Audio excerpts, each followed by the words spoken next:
part 2 of this little video series. My goals for 2019.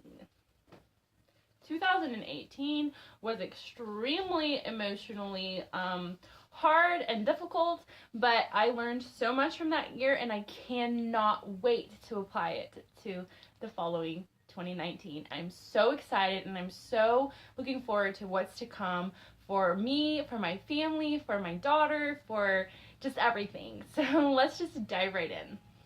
I have broke this up into 4 categories. It probably could be broken up into more than 4, but I've broken it up to personal, relationships, money, and lifestyle. So let's get started with personal. So I'm going to be cliche and start out by saying that in 2019, I would really love to stick to a workout regimen, which I know is like everybody's goal every year for the new year. But I have some goals that I want to crush in my fitness, and those are going to fall underneath that. So I just want to be able to keep up with the workout regimen. I'm going to leave this goal very wide and broad so that it will be easily attainable, because the most important thing about making a goal is to be able to attain the goal. You don't want to make impossible goals for yourself where it stresses you out. You want to make a goal that you can achieve. So a very, a good workout regimen where I'm working out at least 2 to 3, possibly 4 to 5 days out of the week. Days. The second thing is to be keeping up with my skincare regimen. Okay, I don't know if you guys have watched my videos in the past or not, but I suffer from adult acne. I have been suffering with adult acne for the past 5 years of my life. I never had acne as a teenager. I never had acne as a young adult, but as soon as I had my daughter, I started getting acne, like for the first time ever. And I had it for about a year and a half before I switched to a vegan diet, and I thought maybe when I came to the vegan diet that it would clear up, but it has not. A big part of why I have such bad adult acne is, yes, my hormones have changed, but also because I don't get the proper rest that I need, and so my body gets thrown out of whack and overly stressed.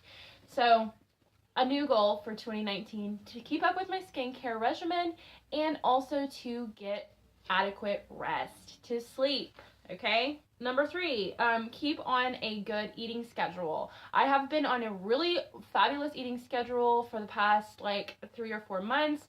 Prior to that, I was kind of more doing intuitive eating, and when you're stressed or when you don't feel well emotionally or physically, it is really easy to undereat. At least it is for me. I would undereat for days on end, and then I would just be so hungry and not understand why, and so I would be binge eating for several days, and I didn't even realize I was doing this until I started tracking my food on Chronometer. So I would like to keep up with that and to make sure that I'm getting in all the nutrition that I need throughout the day and making sure that I'm eating enough, because it is really, really important to eat enough food.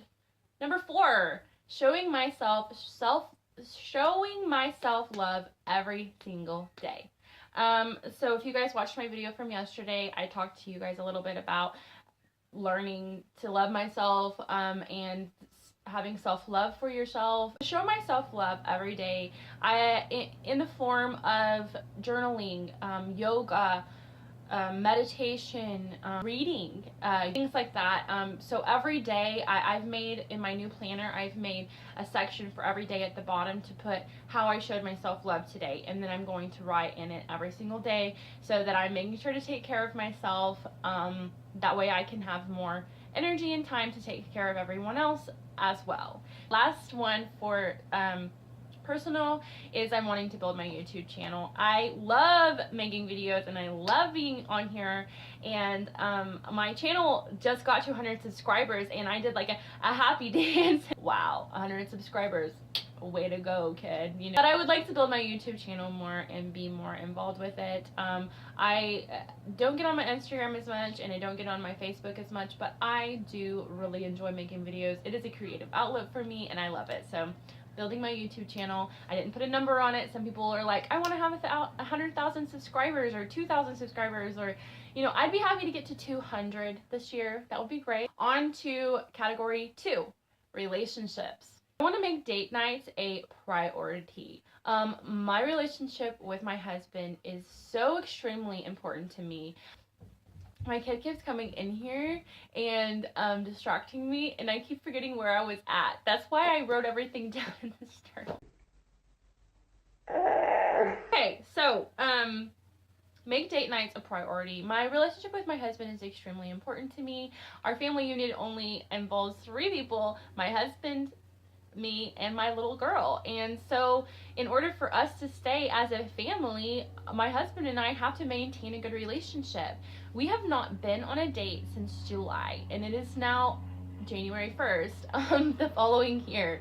So that is very much something that I need to work on, and we need to work on as a couple, is making sure to take out the time to have at least one date night a month. That's our goal. That's my goal. And that is not, I mean, one date every 30 days, like, come on, Jess, you can do this. We are really, really good parents, and I can say that without feeling boastful, but we dedicate most of our time to our daughter, but we're not so great on the communications part of things. We're better than we used to be, because, like, the longer you're married, the easier that gets, as long as it's something that you're working on. But we could definitely do better at communicating, and we could definitely grow closer together than we are right now. So that is a big goal for me, is to work on that relationship with my hubby and to have that special time together. Another goal for relationships is to learn to have more patience with my family.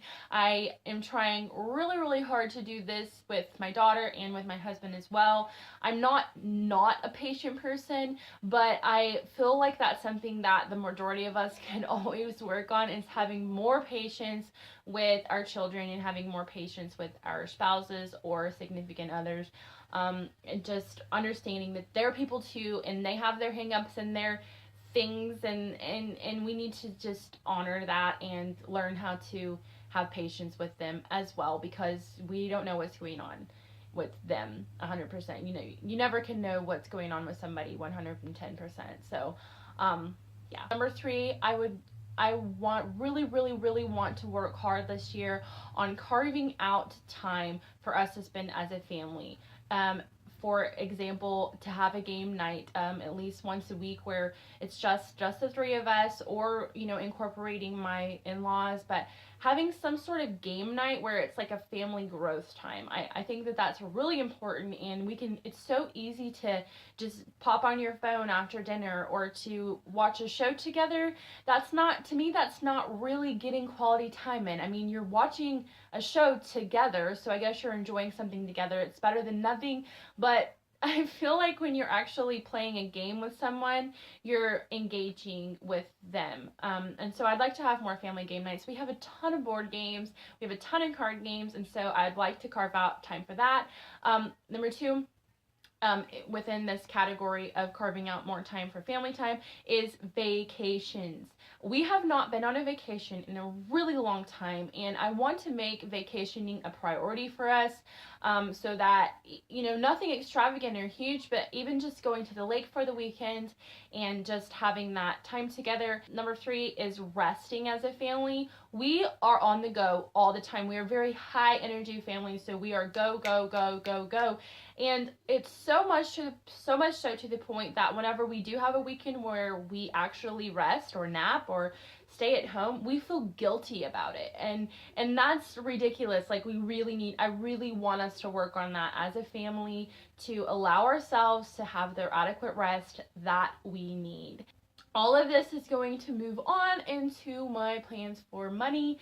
It just follows right up after this, because a big goal of mine is to set back money for vacations and for family times. Just have that extra money set aside for vacationing and just for like a rainy day fund. And so I'm going to, every Friday whenever we get paid, I'm going to pull out a small amount for each of those things and put it in an envelope and forget about it until we're like, okay, this weekend we're going on a vacation.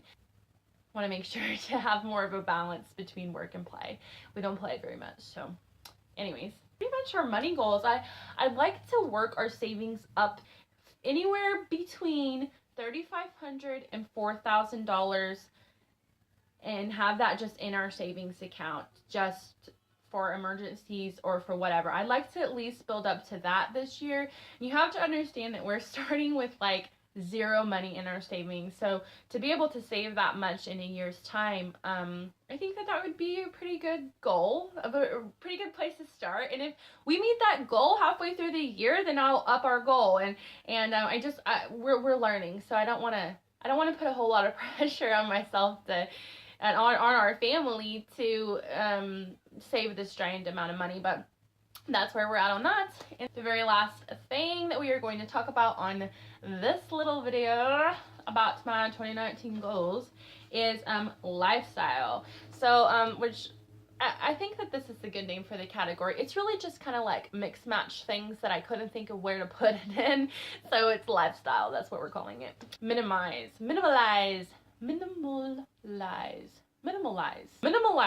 is something that we have been working on in 2018, which I would love to carry to 2019, and I just want to get it to a place where we're just downsizing until we're to a point where absolutely everything that we own fits in our house. I mean, besides the lawnmower and like outside work tools, but those fit in the shed. So everything we own either fits in our house or in the shed, and it all has a place so you can easily access it, especially since we plan on staying here for at least the following like 8 years at least. We need to minimalize so that we can live here comfortably. This is a very small home here, and anytime we bring something new in, we bring something old out. Planning, I want to write in my planner a lot more and set goals. I'm a lot better at weekly goals / monthly / quarterly goals. I feel like whenever I set everyday goals, if I get to the end of the day and I haven't achieved those goals, I tend to beat myself up over it. So if I set weekly goals, it seems a lot more manageable for me, and it's a lot easier for me to just go, okay, this week I want to make sure I get, A, B, and C done. Maybe just 3 things that week. And that way I can break them up into any days that I end up having a little slot of time or a little bit of free time in. But I do definitely want to use my planner a lot more, and not for like micromanaging, but just mainly for goal setting. I have a ton of cookbooks, and I got a couple cookbooks in December, one for Christmas from my husband. It's called the Veganomicon, which is so hilarious. The title is so hilarious, but whenever I show you guys my kitchen tour, you'll be able to see a lot of my vegan recipe books. I have them kind of displayed in my kitchen, but I have a whole lot, and I really get into these patterns of just making the same things over and over again, and I would like to start incorporating some more recipes into our repertoire of things that I make. And so I got this idea from another YouTuber on this one whenever I was watching her goals for 2019, and I thought it was really great idea. I will link her in the description box below and put somewhere on here what the name of her channel is, because I can't think of it off the top of my head, but I just recently subscribed to her, and she's pretty cool. But anyways, I want to make 1 new recipe a week. I think that that's a pretty, easily attainable goal along those lines of recipes, and I want to keep continuing to find more healthy swaps for my family, for the things that they really love and enjoy. I'd like to find just a healthy alternative that's equally delicious and but also has some nutritional value to it. So maybe I'll do a video on the swaps that I've already made, and then in the future just kind of help you guys keep you guys up to date on what I'm doing to help them transition into a healthier lifestyle as well. And probably the most important goal for 2019 that I haven't even talked to you guys about is that I want to have a giant garden this summer.